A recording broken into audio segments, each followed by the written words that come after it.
We want you to go ahead and bring your videos, bring your information, so we could promote your career, your advertisement, or whatever that you're doing. We could promote it for you. If you just want to sow a seed and donate to the show, please feel free to do so. Any amount. It doesn't matter. We appreciate everything that you do for us. And you can do that by going to Cash App, $VCMS. That's simple. The CMS show. That's the Coco McMillan show. All right, can you do that for me? I see Eunice McMillan in the house from Newark, New Jersey. Thank you so much for watching. Look, my chat thing is just going crazy here. Thank you so much, Kes. Jane McMillan, St. Paul's. Thank you all guys for watching the show, because I know that you can be doing something else, but you're spending this time with your girl, Coco McMillan.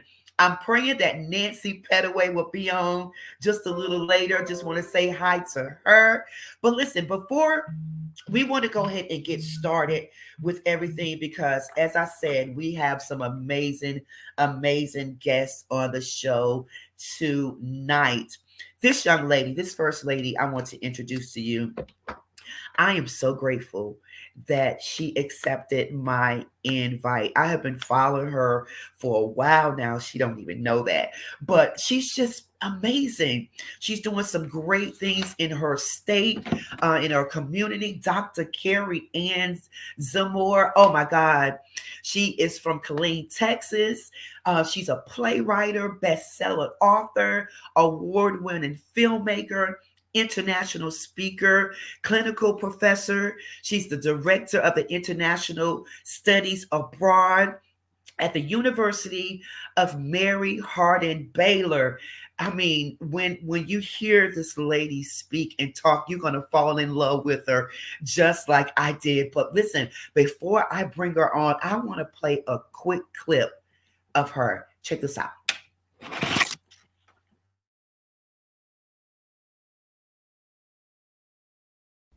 Growing up, my favorite television shows were The Little House on the Prairie and The Brady Bunch.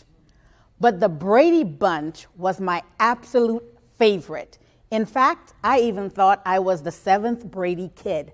I had a theme song and everything. I'm not gonna sing it because I'm not a singer.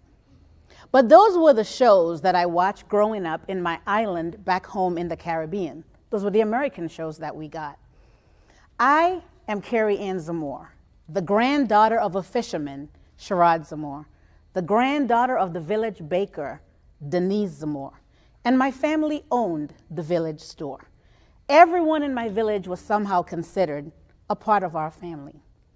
So the first 11 years of my life, I grew up in the small, leeward, Lesser Antilles island of Dominica.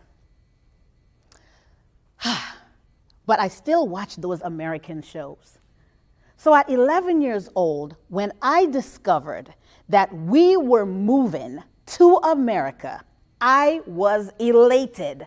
Finally, I was going to be an American kid, like Laura Ingalls and like Marsha Brady.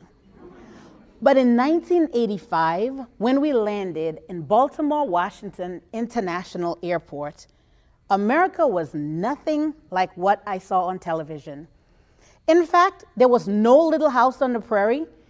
In fact, there wasn't even a prairie in sight. And I quickly found out I was definitely not the seventh Brady kid. At 11 years old, I was already 2 years ahead of my peers academically, so I was placed in the 8th grade. We were completing an exam. I don't even remember what the exam was about, but I do remember the demographic form that we needed to complete. I was given a number 2 pencil and a Scantron form. Does anybody remember the Scantrons? Or am I just showing my age? All right. And so it was pretty simple, right? So I filled out my name, bubbled it in, filled out my date of birth and bubbled it in, and my new American address and bubbled it in. But then I stopped suddenly because there was this series of boxes I had never encountered before. These boxes said Caucasian, Asian, Hispanic, and African American. I sat frozen, unsure of what to do. Because see, back home in Dominica, we didn't have a box checking system. We were all Dominican. No matter what the hue or complexion were, we were all Dominican. So I sat confused, looking at the boxes. I looked at the first box, Caucasian, and I thought of Marsha Brady. Yeah, that wasn't me. I looked at the second box, Asian, and I remembered the shows that my uncle watched with Bruce Lee. Yeah, that wasn't me either. And then I looked at the third box, and it said Hispanic. But I remembered my history lessons of the conquistadores and the Castellanos from Spain. Yeah, that wasn't me either. But this African American box was still a puzzle. See, in my 11-year-old brain, I'd never been to Africa, and I was pretty new at this American thing. So how could I be African American? I sat at my desk with my number 2 pencil hanging over my Scantron in a confused limbo. My teacher must have seen my confusion because she walked over to me and leaned. Check the box. Just check the box. But which one? I looked up at her, my brown eyes filling with tears, and she looked back at me, her blue eyes equally confused. Then she did something that would change the way that I saw myself for years to come. She took the number 2 pencil from my hand and she checked African American, sat down, sat the pencil down and walked away. I sat frozen, unsure of what to do next. Wow. Look, I'm just staring at the computer like, oh my God. Dr. Carey. That was amazing. Are you on mute? Let's see. Yeah, I am here. I said, oh, wow. Guys, listen, we're going to put the link up to that video because I really want you guys to watch the entire video. I was at all. That was an amazing video. So you checked that African American box. And yeah. You was at all. Actually, she checked it for me. She really took the choice out of my hand and checked it for me because, you know, to her, you look black, you must be African American. So checked it. Yeah. Wow. And how did that leave you? That's the state of mind. What was going through your head? I mean, I think what in my 11-year-old brain, in that check of the box, she had taken my voice away. Yes. Right. So she had taken my voice. She had stripped me of my identity. Yes. She stripped me of my history. Right. It's like my history, my voice, my identity, the very essence of how I saw myself and who I was initially stripped away and just taking that pencil from me, checking the box and walking away. And it's like, it was, as an adult now, almost 50, looking back, this is your place. This is your box, and this is where you belong. Wow. Right? Yeah. Oh, that was amazing. I know we just jumped into that. Welcome to the show, Dr. Coco. Thank you. I'm so excited to be here with you. I know. And thank you again. Thank you so much for saying yes. You know, when you said yes, I was like, oh my God. So thank you so much. And, you know, and I've been following you. You are doing some amazing things in Texas. I know that you are Dominican. Just tell us a little bit about your background growing up in a Dominican and coming, you know, how did you get to Texas? Right. So I think the clarification, there are 2 of them. There's República de Dominica, which is in the Greater Antilles, which is on the other side of Haiti. Right. And then Dominica is in the Lesser Antilles on the Leeward Island. It's in the middle of the Caribbean Sea. It's in between Guadeloupe and Martinique. And so it's a very small island with a lot of the indigenous Kalingo people, as well as a heavy French influence. So do you speak a little parlez-vous français? I speak enough to save my life, Coco. I know. I think it's imperative, you know, that we learn a little of each language, you know, wherever we're going to the different countries, so we can, you know, like you say, stay alive, get around, we can eat, Yeah. And I think for me, because we do have a native tongue that we speak in the Caribbean, it is very much like what the Haitians speak. It's a dialect of French patois, I would say. But for me, being immersed into the American culture, because I was the first of my generation to be raised in America.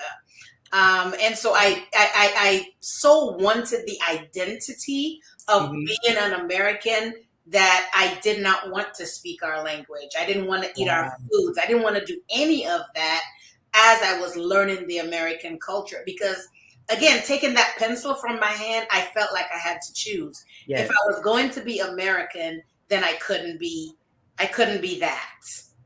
Right. And so my culture became an embarrassment to me.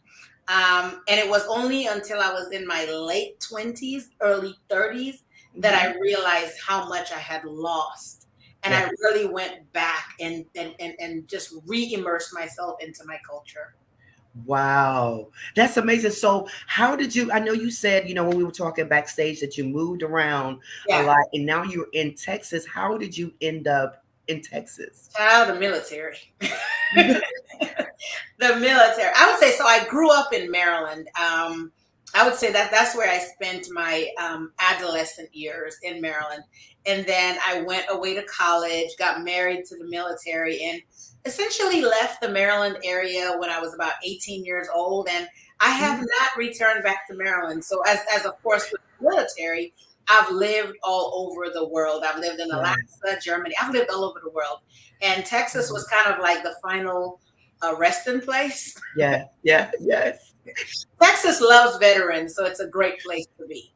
That's good. And one of my great friends is there in Texas, Miss Nancy Petaway, of course, the director of the Mary Kay. So shout out to Nancy. Yeah. Shout out to Nancy tonight. So listen, Dr. Carrie Ann, you're doing, as I said earlier, you're doing some amazing work. You are an author, award-winning filmmaker. You're doing international abroad studying. Tell us a little bit about working in that field of international study abroad. Right. So working in academia is something I've always loved. I actually started in education years ago. In kindergarten and 7th grade, I very quickly realized, look, kids weren't for me. I loved them one at a time, but a whole classroom of them was not working. So I just really, I really developed my social work career, and I've been now in social work for a little over 21 years. And one of the things that I began to see with this new generation coming into social work is I had such a wealth of knowledge, and I really wanted to give back to the social workers. And so I, matriculated my career into academia, and I was recently named the International Studies Abroad Director. And so that is an opportunity for global research. And I always tell my students that it's a big little world, right? That it seems like it's so big, but it's really such a small world. And it's very important that we really understand global perspectives, because everything that happens globally affects us. It affects our communities and our families. And so I'm very, very excited about this opportunity for global research and global studies with my students. Oh my God, it's going to be amazing. And I know, and you probably can't talk about this or say it right now. I know I saw one of the posts. You're about to go on a trip pretty soon. Okay, so I won't say anything, but congratulations to you on that. Thank you. We just came back from Germany, and I have another trip booked. Very excited about that one.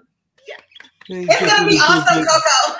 I know. Hey, Dr. Carrie and Coco, just really quickly, I had a quick question because, like I said, I loved your TEDx talk and all along those lines. But there is a notion, my brother actually works with at-risk youth and everything, and I sometimes get frustrated, and your talk kind of alludes to that when we are so quick to label people and all along those lines. So I'd love to hear your thoughts around that, because even though I know we use that term at-risk youth, I sometimes get frustrated about that, because what do we put them at risk for and all along those lines. So I would just love to hear your thoughts about this labeling, because we do know that there is a serious problem with the state of our youth, and there's a lot of mental health issues that they are dealing with and everything. So I just wanted to hear your thoughts around that, because it's something that the network itself, Pod TV, has had a couple of shows and a couple of people that have spoke on it, but not everybody that has your kind of expertise and your kind of background. So I'd love to hear your thoughts around that. Right, Mark. So I think, when we talk about at-risk populations, right? And so whether those are youth or adults, one of the things we have to be very intentional about is an analysis of the groundwater. And when I say the analysis of the groundwater, is really identify what exactly is the root of the issue, because what we're seeing is the symptoms, right? We're seeing the results of something that's greater. And so what exactly is the root? Are we talking about fallacies within systems that we need to identify? And then how do we change those systems? Are we able to change those systems? Is it a matter of lack of voice representation? Is it a lack of resources? Is it a lack of understanding, a lack of education? So I think when we do a complete analysis of the groundwater and identify what is in the water, right? Because if we have, and I think Dr. Nadine Burke puts it so very well.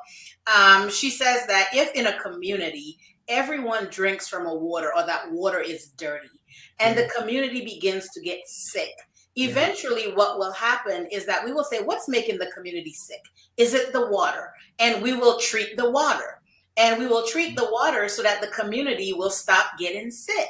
However, our at-risk populations, we do not necessarily look at the root problem. We see populations of children from similar systemic gaps having some of the same issues. And rather than treating the problem, we treat each child individually, right? And that treatment oftentimes is punitive, right? It's a punitive. And so it's really not a treatment, because all we're doing is punishing a child for drinking the only water that they have. And then when they get sick and they act out as a result of the sickness, we then punish them and recriminalize that behavior. So what really needs to happen is the analysis of what's making this population at risk or sick. No, Sorry, I'm my soapbox a little. No, and I knew you might get on your soapbox, and I might get you on your other soapbox, and I'm going to get off after I ask you this other quick question, because I love that analogy that you gave about what you watched on TV with American TV about the Brady Bunch and the Prairie, Little House on the Prairie, and a number of those other shows. And I have talked to friends of mine that are from Africa that sometimes they have that same kind of thing going on, where they are getting that imagery from rap music and all along those lines. So I just wondering your thoughts around that, because I think that sometimes there is this gap between African American and African and Caribbean populations that we don't always understand and everything. But I'd love to hear your thoughts around that, because a lot of times there is this divide that I don't feel needs to exist, because we have a common bond, whether you're in the Caribbean or whether you're in Africa or whether you're in Detroit or even Durham, North Carolina and everything. But I just wondering your thoughts around that, and even how that came as part of your TEDx talk, because I did love that kind of narrative where you were showing what you grew up on, and you knew you weren't Marsha Brady after you got into with the actual Marsha Brady's. Yeah. I mean, and Mark, like you said, those are some of the images that we are shown, right? So I would say in the 70s and the 80s, what we saw a lot was of Leave It to Beaver and, some of those shows. So coming into America, that's what I thought America was. Right? We were not getting the Cosby Show then, because I think the Cosby Show was just on the air. So what we got was sometimes Good Times, which I didn't identify with that, but we got a lot of the Leave It to Beaver type shows. And I think recently now, because we are in the age of the media where we are able to see more. So I think that is what's being fed. And so that becomes your imagery of what America is. Just like a lot of American population, when you think of Africa, you think of destitution, you think of poverty, you think of children with flies, when in reality, that may be that is one of the ghettos. Just like in America, we have ghettos and barrios. Right. So I think that is what is fed by the media. And we as a whole, we as a people have to gain the understanding of each other. We do have a different historical perspective coming from slavery. It was different in the Caribbean. It was different in the Americas. And so the way that we react to some things in our systems is going to be cultural. Yeah. Right. But the heart of the matter, like you said, Mark, we have a lot of similarities, but I think sometimes we focus a lot on what is dissimilar, and that is perpetuated by the media. The media. Yeah. Well, I'm That's gonna so turn you true. over to the very capable hands of Coco and everything, but I just had to get my little 2 cents worth in and get some insight from you on those quick questions that I had and everything. But I will turn you over to the very capable hands of Coco. Sure. Thank you, Mark. Wow, that was good. Great questions, though. Great questions. I just love the way you speak. I love it. It's so knowledgeable. So that look, they got the right person for the job. You know, you deserve that job. But let's talk. I know because we have a few more minutes. Let's talk quickly about your filmmaking career because. So you go from the director of international studies abroad to filmmaking, playwriting, intertwining those two. Let's talk about the film and what really gave you the idea of starting to write plays and things like that. Right. So I always say, Coco, that they're all really interconnected. I started on the stage when I was 5 years old. Okay. And so I've always been involved in theater somehow. I began to write full-length stage plays when I was about 12, 13 years old. And really immerse myself into community theater, school theater, church theater. As a social worker, one of the things that I see, of course, is a lot of different issues within communities and within families. And having that theater background, having that writing background, I thought to myself, there are a lot of people who will never come to a therapy session, but they will come to see a play. There are a lot of people who will never, ever come to church, but they will come to see a play. There are a lot of people who may never get the opportunity to come to a conference or a TEDx, but they will come to be entertained to see a play. And so as a social worker, I think it's very important for me to use the platform that I have been given in a responsible manner. And that is really to invoke the knowledge that I have academically as well as in the community theater. And so a lot of the plays that I write, the themes are social issues, family issues, community issues, but it's done in a manner that brings awareness and education to those issues. And really, that's how Deadly Sins came about. Deadly Sins is it's a segment of a series of plays that I have done on broken communication in relationships, whether that's marital relationships or friendships or business relationships.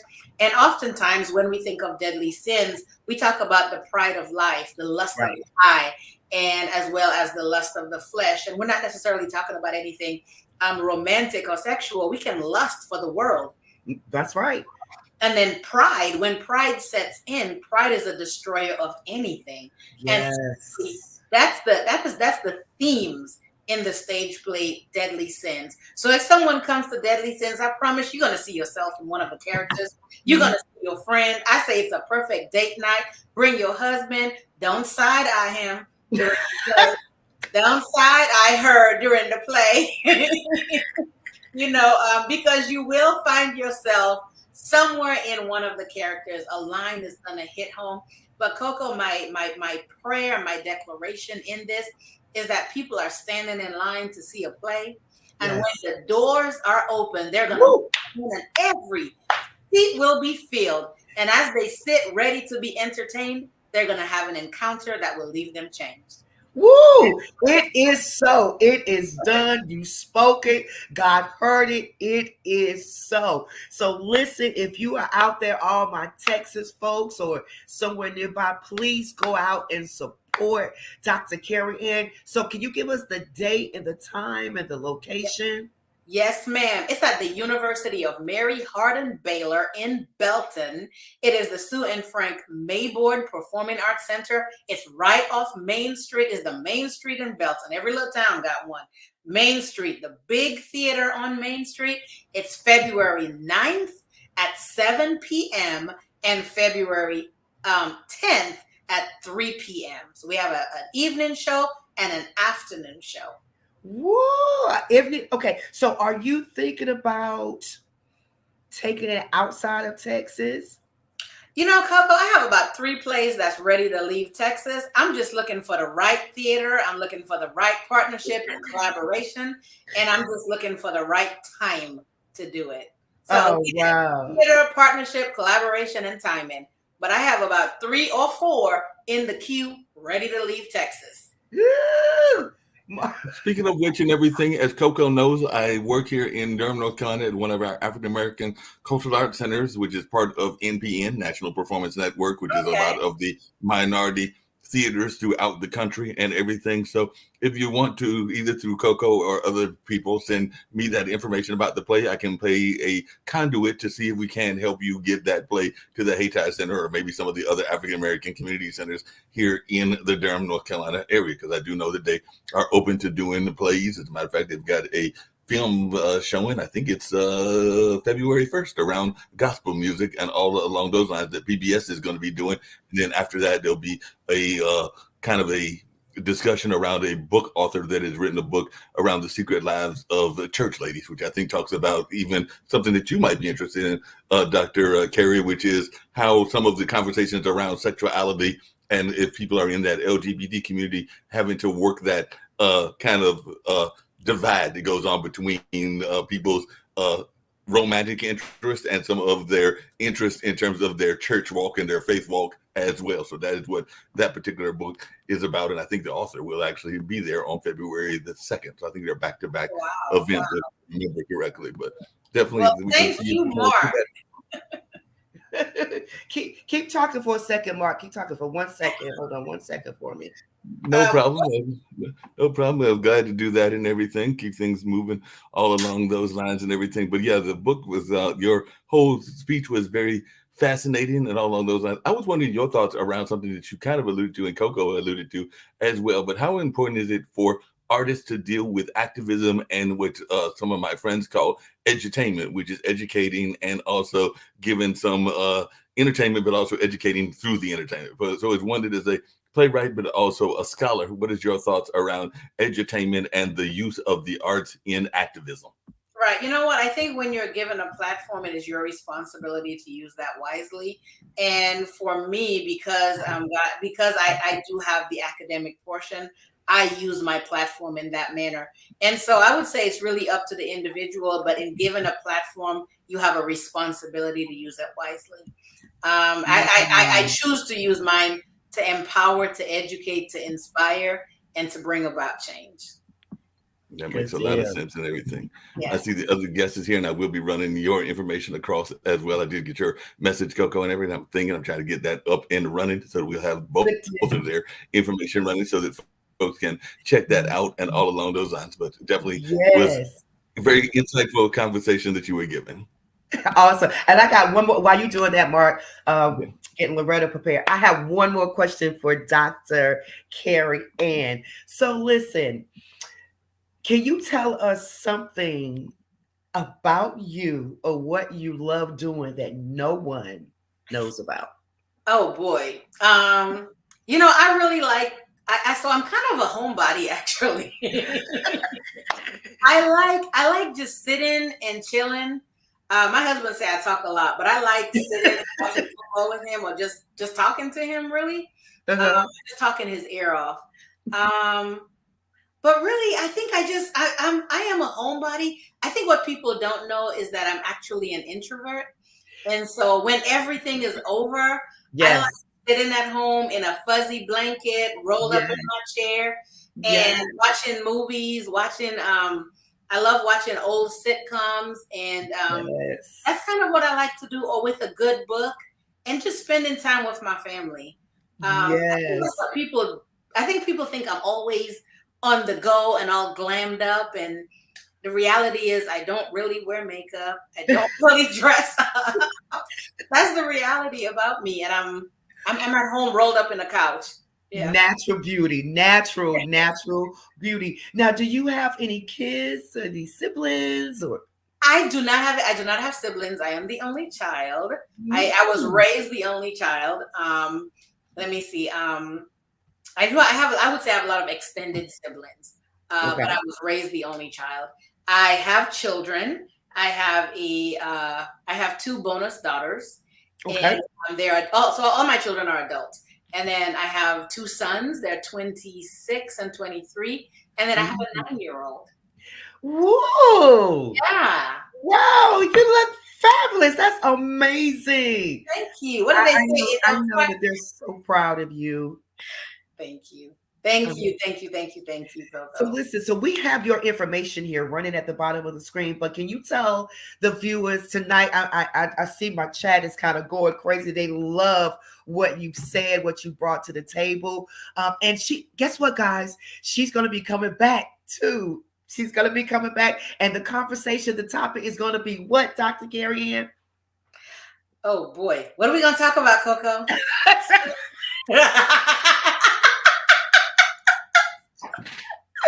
Oh, we said it before. We said it before. Oh, yes. Yeah, we're gonna tell them now. Are we telling them now? You tell them. Just you can tell them just a little. Just we're gonna tell them about the next one, right? Right. The casting call. Yeah. We're gonna have a big casting call, guys. It's gonna be a big casting call. So I have the license for colored girls. So we're gonna be doing a casting call. We're looking for 7 ladies. This play is gonna take place. It's going to be amazing. I am so excited. I'm gonna come back. I'm gonna tell Coco how the casting call went. I'm gonna have the new cast ready, and we're gonna do 4 colored girls. Coco, I should bring 4 colored girls to North Carolina. You have to. You have to. You have to bring it to North Carolina. Oh my gosh, Coco, that's the one we should do. Yes. Thank you, Lord. Mark is saying yes. Yes, yes. We are speaking that into existence right now. Bring it to North Carolina. It's going to be amazing. Yes, yes. So that was a big announcement, everybody. So get ready, get ready, get ready. Dr. Carrie, and tell them how they can find you. So you can find me. You can get me on Facebook, Dr. Carrie and some more. You can also go to my website, kzamore.com. kzamore.com. You can also go to my nonprofit website, which is zamorefoundation.org. zamorefoundation.org. Hey, Coco, you know one thing they don't know? For every play that I do, 10% is given back to our charities, which is our domestic violence charity and our literacy project, and then also Feed the Children in Belize charity. Oh, that's what we do. Out of every play, we take 10% and it goes right back into our charities. Oh my God, that's amazing. To God be the glory. I love that. So guys, please, let's support Dr. Carrie and some more. Let's support her plays, her filmmaker, everything that she's doing. Even when you go to her Facebook page, like it, share it, all that good stuff. It's about helping each other. And, you know, we're making it to the top. We can do this together. So Dr. Carrie Ann, thank you so much. Thank you so much for coming on the show, sharing this information, just lifting us up. I feel so inspired. I do. I feel inspired, and I cannot wait until we meet again. For our next broadcast. So thank you. I love you, my sister. I love you. I've been knowing you forever. Thank you. Big hugs from Texas. Yes. Thank you again. Thank you. God bless you. Have a wonderful night. And until we meet again. Yes, ma'am. Bye-bye, y'all. Hey. Wow, yes, that was Dr. Carrie and some more. She is absolutely amazing. I know it, you know it. Go ahead and tell a friend. So make sure you follow her on Facebook. We have her information running at the bottom of the screen. Go to her page and continue watching the remainder of that video. Trust me, it's going to bless you. It's going to bless you. So next up, without further ado, thank you all, you guys, for your comments. Monique, Kim, all you guys out there just commenting. Thank you so much. We really appreciate you joining the show. I have my girl on here, Miss Loretta Holloway. She's been on the show, I think about 2 years ago. She is South Carolina's official First Lady of Song. Okay, she's absolutely fabulous. I've been knowing her for many years. She's an international recording artist. She has performed for Queen Elizabeth and Prince Phillips in Australia. She's been performing in Las Vegas, Atlantic City. She's opened up for Jay Leno, Whoopi Goldberg. She's been to Japan, Shanghai, Bangkok, Chile, all those countries. She has her singles that's out that's called That's Lady and Feels Like Love Again. Before I bring her on, I want to play a little of before I bring her on, I want to play a little of That Lady. Let's check it out, Mark. All the fame and all the planes, I've seen so many places, met so many faces, from the lowest valley to the highest mountain. I've seen it all. I've seen it all. But I'd give it all up. I'd give it all up, just for a moment, just for a moment. I'd give it all up. I'd give it all up, just for a moment, with that lady. To sit down and talk with that lady. Have one more heart to heart with that lady.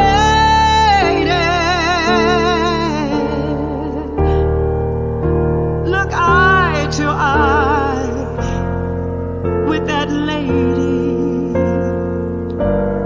Ask me what I'd say. That I'm still that oh, that I'm still,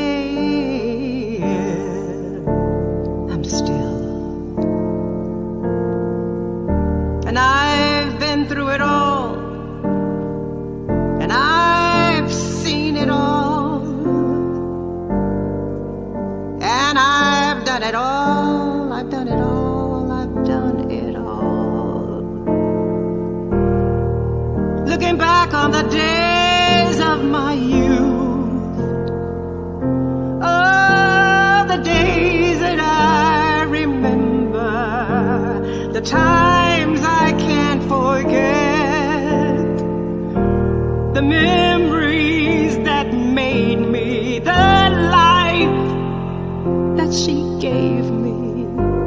That lady, that lady, that lady. To sit down and talk with that lady.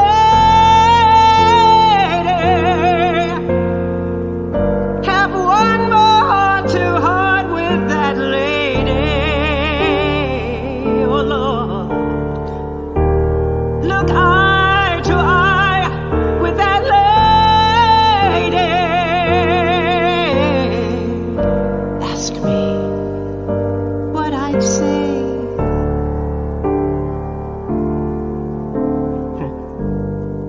That I'm still that lady.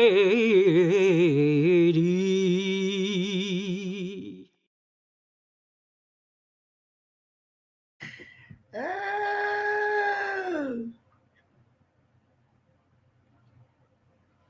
She said, I'm still. Oh, hi. Still that lady. Big hugs, my brother. Hey, Ladybug, it's good to see you, Coco. Congratulations on what, 4 years doing this? 4 years, my love. 4 years. Yes. Oh my God. When I was watching the videos, Uh-huh. I love the way you perform because, see, what y'all don't understand, I think the last time I seen Miss Loretta was maybe 2 years ago, 3 years ago when we did the The cruise. cruise. Yes, that's And correct. she did the tribute to Billie Holiday. She had on her white and the white hair. She was amazing. And when I looked at the video of that lady, that's all I kept thinking about. You performing on that cruise ship. I thought I was just watching Billie Holiday. Oh, we had such fun on there, and that was the last time we saw Keith Wonderboy. Keith Wonderboy. Keith You Wonderboy. both put on quite a show. You really did. Well, thank you so much. Yeah. And I think that the times that y'all would see me when I wasn't performing, we were in there eating. We was always. I'm just okay. I can't hear you without but I got to get some more updated equipment. I noticed that you and Miss Carrie, right, didn't have any microphones or anything, and here I am, just kind of antiquated, sitting up in here in Belton. I really got to come up to speed. But let me tell you about that lady. Tell me about that lady. That lady, I consider it my anthem. Yeah. I made a promise to my mother before she transitioned that I would start recording and singing my own songs. So there was a gentleman by the name, and he still is. We're still together, working on. He produced that. Okay. His name is JoJo Williams Jr. and his wife Sadasia. We hadn't spoken in about 4 or 5 years. He called me up and he said, "Loretta, I got a song I want to play for you." I went, "Okay." So when he played that for me, it resonated within me. Yeah. But instead, it was called "I Am Still That Lady." So I said, wait a minute. Why are we giving away the ending at the very beginnings? I wanted to build. Who is she talking about? Is she talking about her mother? Is she talking about herself? Right. Is she talking about a lover? Right. You know. Also, I left it open to, I wanted it to be open to the audience's interpretation. Because, we always all go through situations where we find ourselves, then we lose ourselves, and then hopefully by the grace of God, we come full circle. Yeah. Yes. So that's what when he brought that, JoJo Williams brought that. So that is the very first song that we did last year. And that lady. And then we released it. It's on all streaming platforms. And then we released a second song, which I wrote many, many years ago, but it was never released with another recording company. Okay. And the only thing I ended up with was a cassette tape. Remember those? Yes, I do. So I'm listening to this cassette tape and all the great songs that never got released with this other production company. And I've had 3 cassette tapes. So I said, I'm going to start writing. I'm going to fulfill my promise to my mother. Yeah. That I would write and record my own songs. So I have about 6 songs that I have already written. The next one that I sent to you was Feels Like Love Again. Yes. So we put a different treatment to it as we're going to do the rest of the other songs that I have written. Okay. Yeah. So I like that. So tell me, how do you hear without these little? How are you guys hearing? I mean, through the audio button. I mean, if you unplug it, you won't be able to hear me. No, it says microphone. All right, I can try. No, we're doing well. Right. Don't mess with it. Okay, let's just keep going, keep rolling. That's what I love about Miss Loretta. She's so real. She's so real. I love that. But I wanted to say to you, for that lady, you are right. Our imagination, because the whole time it was playing, I'm saying to myself, I wonder who she's talking about. Yeah. I have such a wonderful response from men and women on that song. People Yeah. have come up to me crying after I have done that song in my show, after my show. And it is so well received by Yeah. both men and women because they can identify. Yeah. You know, a lot of them think of their mothers, Yeah. really. First of all, that's, uh, the life that she gave me. I love that lyric, the life that she gave me. Baby. And Right. the life that Coco has given Coco Yes. with all the places you have been and seen and done and whatever. That was a life that was birthed in you. Yeah. And these are experiences. I've had some incredible, incredible experiences in my lifetime. Yes, you have. And one and just, just recently, was sad to, hear her pass, but you've had a chance to perform for the Royal Queen Elizabeth. Look at that. Look at that. Yes. I got a chance to meet her. I was presented to her. I did a show. It was a Royal Command performance in Australia. Mhm. And actually, I had been performing in Bangkok. And these Australians came in. And right away, I knew that they were showbiz. Right, right. They were showbiz people, And so one of the gentlemen asked, I was with a 6-piece orchestra, 16-piece orchestra. It was a 16-piece orchestra in Bangkok at the Dusitani Hotel. And so in between a song, he said, can you sing Waltzing Matilda? And I said, what is a Matilda? And he jumps up, and you don't come up on my stage unless I invite you. All right, okay. Right. You do not. Right. That's why I like a Shure Beta microphone, because But this man had such energy, and I loved him. His name was Paul Sherritt. I didn't know that at the time. So he sang Waltzing Matilda, and his whole crew were, after the performance, after my show, I went and sat down, and we conversed. So, we exchanged phone numbers and so I'll get back within 6 months. And how many times have you heard that? Right. Okay. Right. 6 months later, Paul Sherritt calls and he says, Loretta, a lovely Australian. His wife and I are still friends. He no longer is with us. Paul Sherritt, he said, how would you like to sing for Queen Elizabeth and Prince Philip in a Royal Command performance? I said, book it. He said, the only thing that I need is your opening song and the Broadway medley, because he wanted to augment it it was like 56 something orchestra, her Queensland Symphony Orchestra. So I sent him over my charts, and then they augmented it to 50 something pieces. Wow. That was an amazing time. I represented the United States. Yeah. Because I was the only American on the performance for the Royal Command performance. That's amazing. But they treated me royally. I did a wonderful photo shoot. I had just bought a lot of clothes in Bangkok. Yeah. Love Bangkok. And so I had all these new outfits and gowns and things. But the gown that I wore during the performance was by Fernando Pena. And I wanted something very simple but elegant. And I got exactly what I wanted. Oh, the pictures, it says it all. It just, oh my God. I know that was, a wonderful experience that you can share with so many people, because people's dream to perform in front of the Queen, and you had that opportunity. So thank God. Yes, coming all the way from little city of Belton, South Carolina. Yes. Who knew? Well, I was always reading. I was always reading when I was a child.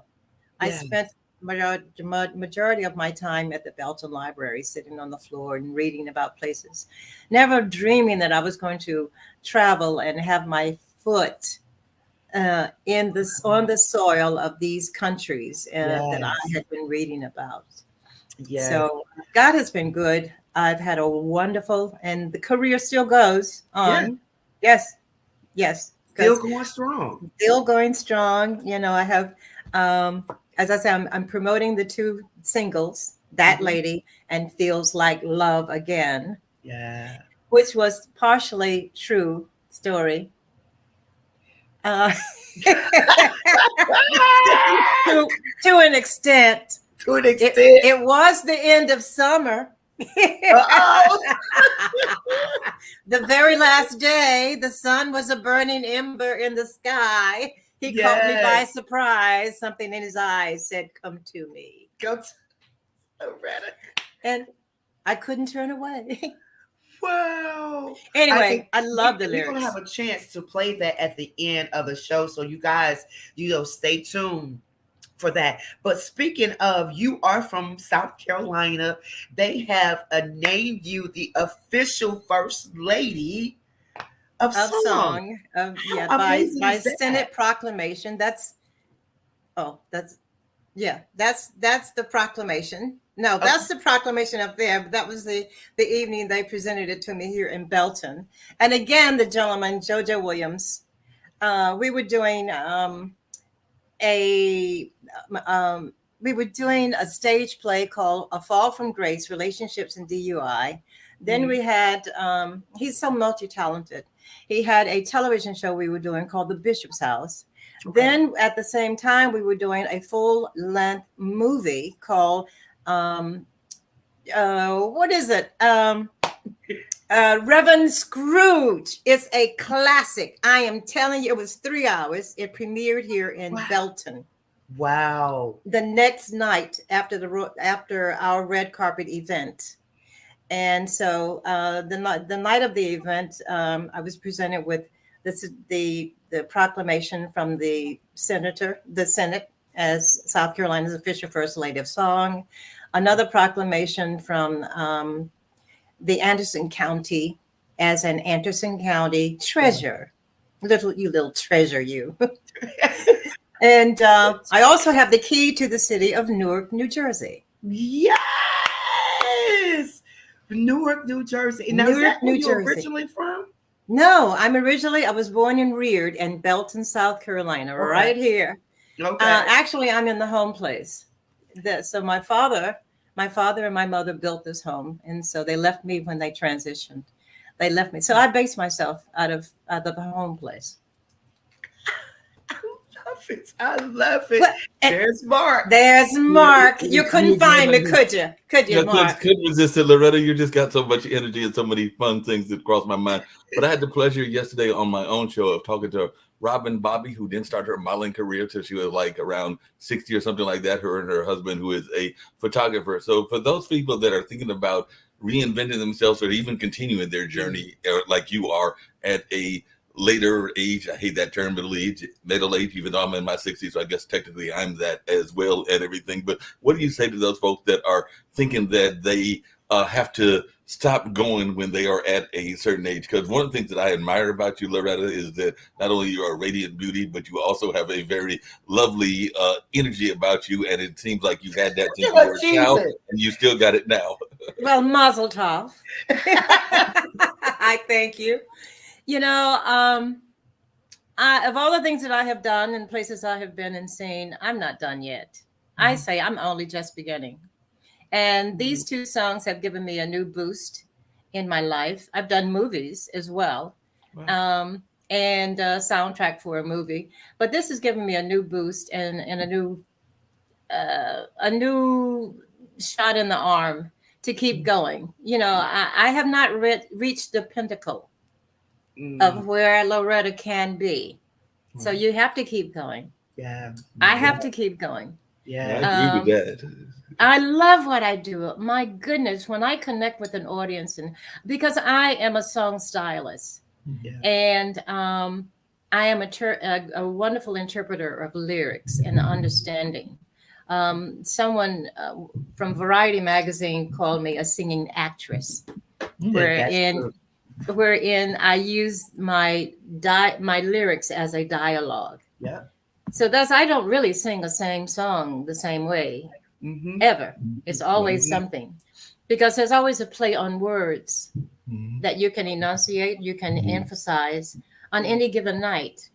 So I love what I do. I am an old soul. I know that for sure. Yeah, I know And about I that thank old you. soul. No Yeah. problem. I know about that old soul because I've been an old soul, been called that even when I was in my 30s and everything, and I'm in my 60s. So I definitely had that old soul spirit. I'm actually going to ask a Coco type question and everything, but I know she asks these kind of unique questions, and I had one that crossed my mind and everything. You have traveled the world. I know Coco has traveled the world as well, Uh-huh. and TV is internationally oriented.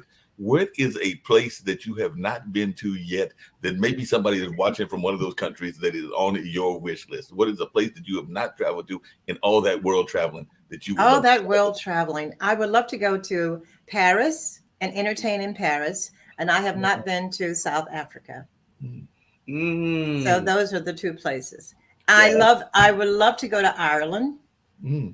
Yes. Yes. And Switzerland. Now you've been to Switzerland, right? Oh No, I no. haven't been to Switzerland. Mm-mm. Okay. I Mm-mm. thought Morocco. Morocco. Yeah. Yes. Uh-huh. Yes. Yes. And you would do well over there. And you know, you guys, you need to really go back and like watch her videos. She's so correct when she says, you know, the emphasis she's put on words. I love to watch her show. You know, some people say it's dramatic. No, I say it's no, really, Yeah. it's a art, it's craft Mm. because you know the way you perform and you just capture people. We was just sitting like, oh my God. And so kind of piggybacking off of Mark's question, Uh-huh. you know, being that we are seasoned, Yes. like that word, Uh-huh. seasoned And for an old soul. in an old soul for those that's coming up now. You know, I don't know. Some people don't love the passion of music like we do. So for those that's coming up today, or those that you know feel like that they should give up because they have reached this certain age, you know, Loretta and I want to encourage you tonight. Don't give up. You know, as she No. said earlier, she still have places that she wants to go and want to reach her peak. So don't give up. You know, God has given you a gift and a dream. No matter Mm. how many no's. Do you know how many times we've been told no? Oh, big time.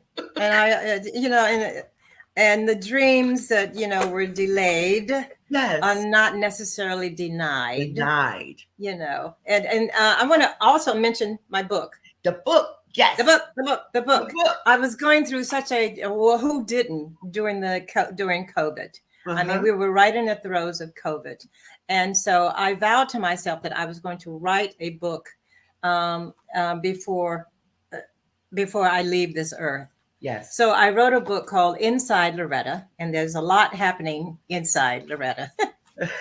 Anyway, it's a very short read, but it's a very deep read. Yeah. I call them, there are short stories of my life, memories of my childhood, my mom and dad, and precious things of Christmas. And I have one line revelations I call Loretta-isms. Yeah. Loretta-isms such as, there is a difference between a helpmate, a soulmate, and someone you tolerate. I love it. Can I get another? Can I get another one? Yes, give me All another right. one. Okay.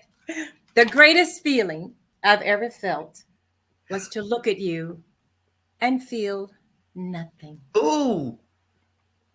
Uh-oh, somebody's been there. Ooh. Somebody's been there. Come on. Come on. See, now these are called Loretta-isms.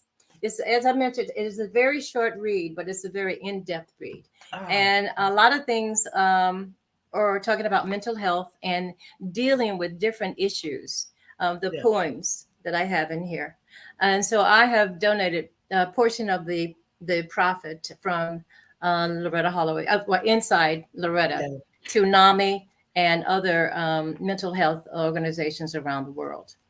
Wow. And so where these the book. Well, you may get the book on Barnes and Noble and Amazon. However, people have been asking. We want an autographed copy, so there we go. I am making it available through my post office box. Okay.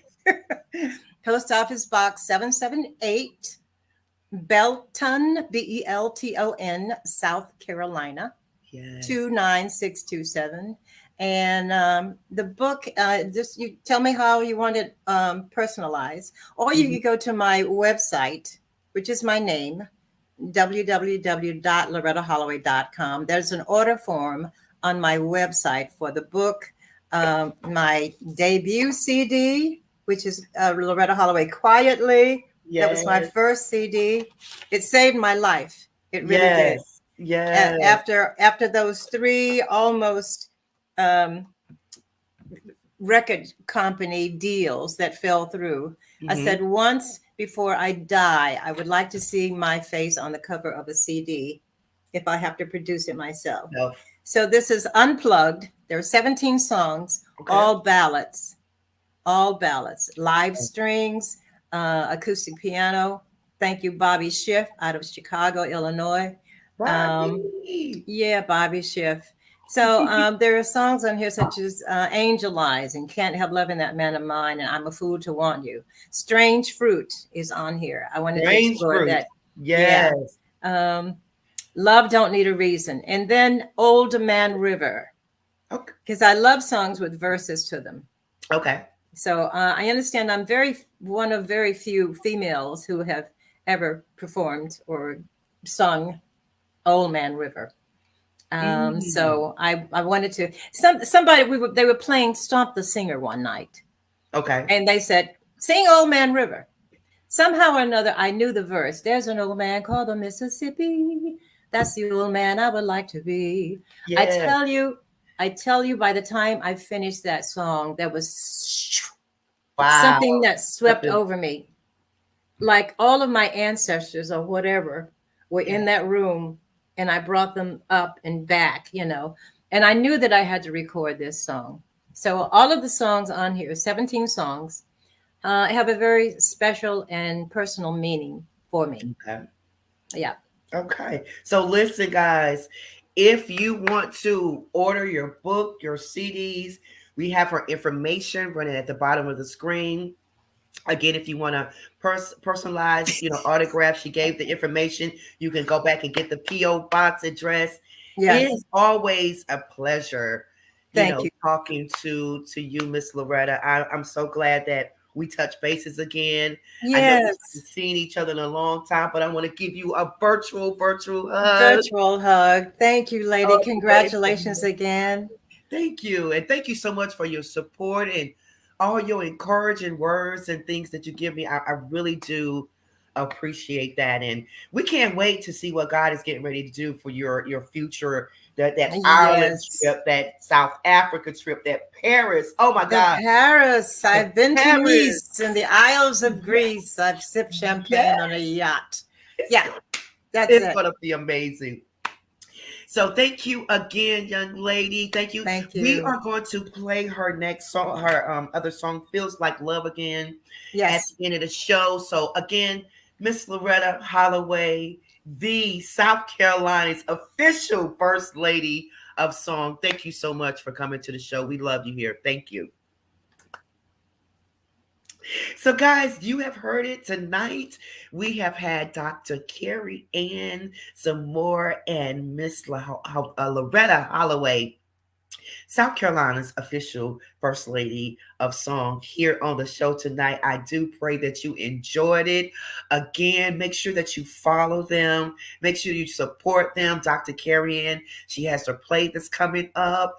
And then for Miss Loretta, she has some music that's out on all digital platforms, and her book as well. So listen, we want you to support these young ladies. We appreciate them coming to the show. Thanks to everyone coming on tonight with their comments, their likes, and share. We want you to share this broadcast. That's how we come together. That's how we get the knowledge and the information out to different people if we share. So everyone on here tonight, make sure you share this broadcast so our fellow brothers and sisters can hear the information that came forth tonight. So until next week, again, I say to you, trust in the Lord with all thy heart. Lean not to thy own understanding, but in all thy ways acknowledge him, and he will direct your path. God bless you. Thanks to Dr. Eric Kelly, Mark Lee, the IBM Network of TV. So thank you so much, guys, for all your support and everything that you do for the show. We are going to leave you tonight with Miss Loretta Holloway's single, Feels Like Love Again. God bless you. Good night. Have a blessed weekend.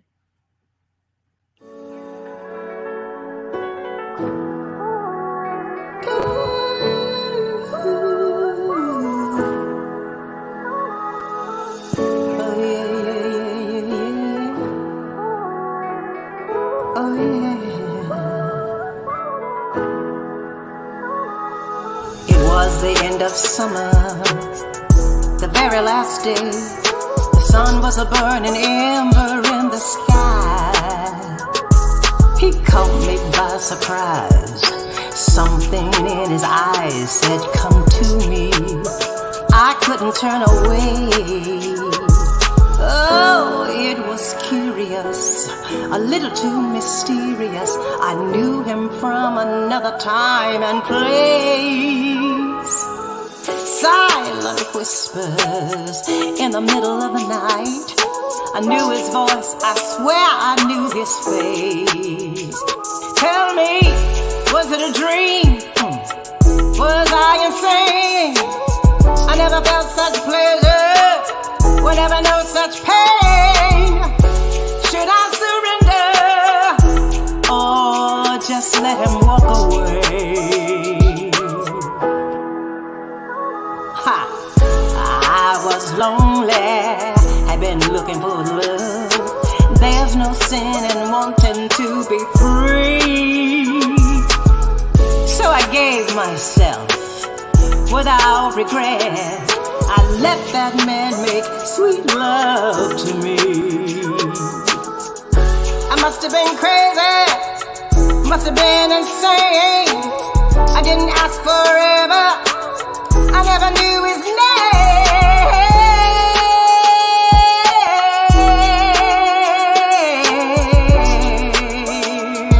Oh no, but it feels like I'm in love again. It feels like love, but it feels like I'm in love again.